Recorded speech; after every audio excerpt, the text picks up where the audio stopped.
Season 4 episode 7 start होता है और हमें जैसी एक शूटिंग गेम खेलता हुआ दिखता है। वो जब शूटिंग गेम में कुछ लोगों को मार रहा होता है तभी उसे उसमें गेल दिखता है। यानी कि अभी भी वो डिस्टर्ब है गेल को उसने मारा था उस इंसिडेंट से। स्काइलर और वॉल्टर फिर हमें कार वॉश पर दिखते हैं। कार वॉश पर वो जो स्पोर्ट्स कार वॉल्टर ने वॉल्टर जूनियर के लिए खरीदी होती है वो उन्हें अब रिटर्न करनी है, इसलिए अब वो उसे वॉश कर रहे हैं। स्काइलर वॉल्टर को सब पेपर वर्क देती है और बोलती है कि मैंने मैनेजर से बात कर ली है, उनको तो वैसे गाड़ी वापस नहीं लेनी चाहिए पर फिर भी वो ले रहे हैं। इसके लिए वो 800 रुपीज़ चार्ज कर रहे होते हैं। वॉल्टर बोलता है कि ये बहुत ही कम माइल्स चली है और हमने सिर्फ 2 ही दिन इसको रखा था, फिर भी वो इतना ज़्यादा चार्ज कर रहे हैं। स्काइलर बोलते हैं कि उन्हें तो वापस भी नहीं लेना चाहिए और वो वॉल्टर को वार्न करते हैं कि तुम जो मैनेजर है उससे अच्छे से बोलो। अब वॉल्टर को गाड़ी तो रिटर्न करनी है तो क्यों ना उसका मज़ा लिया जाए, इसलिए वॉल्टर गाड़ी ड्रिफ्ट करता हुआ हमें दिखता है। वो एक एयरपोर्ट के पास जो ड्राइवे होता है, पार्किंग जो होती है, वहाँ जाकर बहुत ही फास्ट ड्रिफ्ट कर रहा होता है। तभी उसका ज़रा कंट्रोल चला जाता है और वो गाड़ी का थोड़ा सा एक्सीडेंट हो जाता है, वो डिच में चली जाती है। फिर वॉल्टर को अब इससे डील नहीं करना होता तो वो एक पेपर लेता है, वो गाड़ी के ही पेपर होते हैं, वो गाड़ी के पेट्रोल टैंक में रखता है और उसको आग लगा देता है। थोड़े डिस्टेंस पे जाकर बैठ जाता है और टैक्सी वाले को कॉल लगाता है तो बोलता है कि मुझे राइड चाहिए। फिर वो हमें सॉल के पास दिखाया गया है। ये जो गाड़ी वॉल्टर ने फोड़ी है तो इसका जो सब काम है, इसका जो सब क्लीनअप है वो सॉल्व कर रहा होता है। सॉल ने ये गवर्नमेंट को पता चलने से पहले ही सब क्लीनअप कर लिया हुआ होता है, तो इसके लिए वो वॉल्टर से $50,000 लेता है। वॉल्टर को इससे कुछ भी फर्क नहीं पड़ता। वॉल्टर सॉल से बोल रहा होता है कि गस मुझे अब मार ही देने वाला है, उसने जेसी को भी उसके काम के लिए लगा लिया है। फिर वॉल्टर सॉल से बोलता है कि मुझे एक हिटमैन का नंबर चाहिए। वो गस का कॉन्ट्रैक्ट एक हिटमैन को देने वाला होता है। सॉल उसे बोलता है कि अगर मैंने तुम्हें हिटमैन का नंबर दिया तो मोस्ट लाइकली वो माइक को पता होगा और उन्होंने अगर बात की तो हम सब ट्रबल में आ सकते हैं। सॉल के पास जो भी नंबर होते हैं वो सब माइक ने दिए होते हैं, तो सॉल उसे सजेस्ट करता है कि हम आउटसाइड पार्टी पर जाएंगे, पर ये बहुत ही रिस्की हो सकता है। माइक फिर वॉल्टर को सलाह देता है कि अगर तुम उसके पास नहीं जा सकते तो तुम जेसी को तो भेज सकते हो। फिर वॉल्टर जेसी को मिलने आया हुआ होता है। वॉल्टर जेसी से पूछ रहा होता है कि तुम गस से कब मिले थे। फिर वो उसे बताता है कि माइक के साथ मैं डिनर कर रहा था, तब मैं उसे मिला था। वॉल्टर पूछता है कि क्या तुमने उससे बात की, तो जेसी बोलता है कि थोड़ी सी मैंने उससे बात की थी। जेसी बोलता है कि वो मुझ में पोटेंशियल दिखता है। फिर वॉल्टर बोलता है कि वो जो गेम खेल रहा है उसे क्या लगता है कि तुम्हें पता नहीं चलेगा। फिर वॉल्टर उसे याद दिलाता है कि गेल को तुम्हें मारना पड़ा वो गस की वजह से ही था। जब गस ने तुम्हें बताया था कि अब वो स्ट्रीट में छोटे लड़कों को नहीं यूज करेगा, तभी उस दिन तुम्हारे गर्लफ्रेंड के ब्रदर को उसने मार दिया। ये सब उसे वो याद दिला रहा होता है।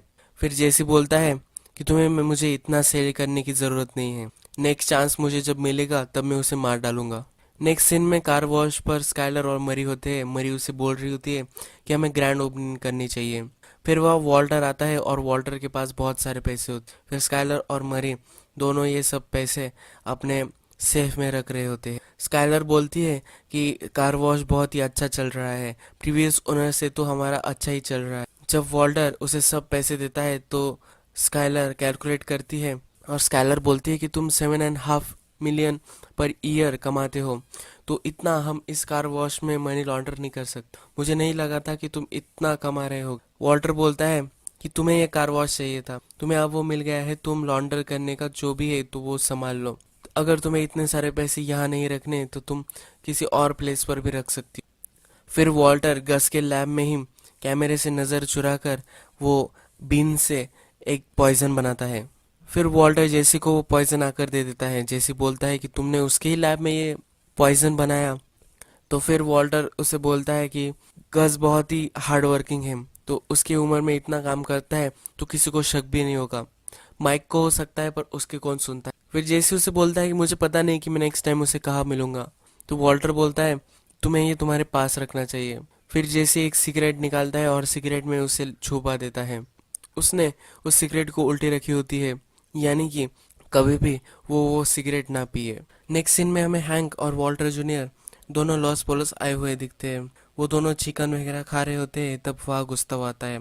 गुस्तावो हैंक को वेलकम करता है और बोलता है कि तुमने अगर मुझे पहले कॉल किया होता तुम्हें पे भी नहीं करना पड़ता, तुम मेरे फेवरेट डी एजेंट हो। गुस्ताव फिर बोलता है कि तुम्हें कुछ रिफिल वगैरह चाहिए, तो हैंक उसे उसका कोक दे देता है। जब गुस्ताव रिफिल करता है और हैंक बाहर आता है तो उस पर उसके फिंगरप्रिंट्स होते हैं उस ग्लास पर। तो हैंक वो ग्लास अपने एक एविडेंस बैग में रख लेता। नेक्स्ट सीन में हमें जेसी को माइक एक जगह लेते जाते हुए दिखता है। वहाँ एक मीटिंग होने वाली होती है। वो मीटिंग होती है गस और कार्टेल के बीच में। जब वो अंदर आते हैं तब जेसी को माइक कॉफी बनाने के लिए बोलता है। जेसी जेसी उस कॉफी में पॉइजन डालने वाला होता है। फिर माइक उसे वहां आकर गन दे देता है। वो बोलता है कि अगर तुम इस जगह होने वाले हो तो तुम्हें तुम्हारे प्रोटेक्शन के लिए गन भी चाहिए और केयरफुल रहना है। माइक बोलता है कि अगर मैं गन ड्रॉ करूंगा तभी तुम्हें गन ड्रॉ करनी। फिर कार्डेल का एक आदमी वहां आता है। वो अकेला ही आता है। गस से मिलने वो अंदर जाता है। गस उसे बोलता है कि मेरे कार्टेल से एग्जिट के लिए मैं कार्टेल को वन टाइम पेमेंट करने के लिए रेडी हूँ। वो बोलता है कि मैं 50 मिलियन US डॉलर दूंगा और मुझे इस सब से बाहर निकल। पर वो आदमी उसे बोलता है कि तुम्हें पता है कि कार्टेल को क्या चाहिए, तो तुम्हें सिर्फ आंसर देना है, हाँ या ना। तो गस उसे ना बोल देता है। ये होता है कि कार्टेल को गस के बहुत सारे कनेक्शन होते हैं और उसका एक नेटवर्क होता है मैथ वगैरह सेल करने की। तो कार्टेल को उसका नेटवर्क चाहिए होता है। उसके बाद कार्टेल को ब्लू मैथ में इंटरेस्ट होता है। तो ये सब चीज़ें करने के लिए कार्टेल उससे पूछ रहा होता है कि वो ये सब करेगा या नहीं। तो फिर गस उनसे ना बोल। फिर जेसी सपोर्ट ग्रुप के बाहर बैठा हुआ होता है।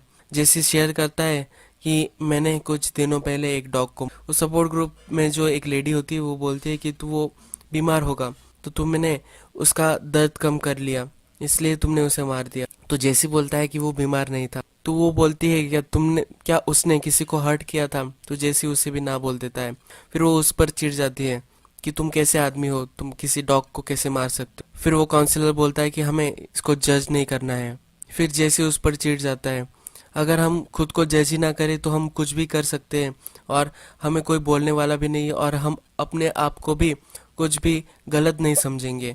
ये बहुत ही गलत है। वो उसके काउंसलर से भी बोलता है कि तुमने अपनी बेटी को कुचल दिया फिर भी तुम्हें अच्छा लग रहा है, यह ऐसा कैसे हो सकता है। तो काउंसलर उससे बोलता है कि अब तुम्हें शांत हो जाना चाहिए। उसके बाद वो बोलता है कि मैं यहाँ हूँ, इसका रीज़न भी ये है कि मुझे तुम्हें मैथ सेल करना था।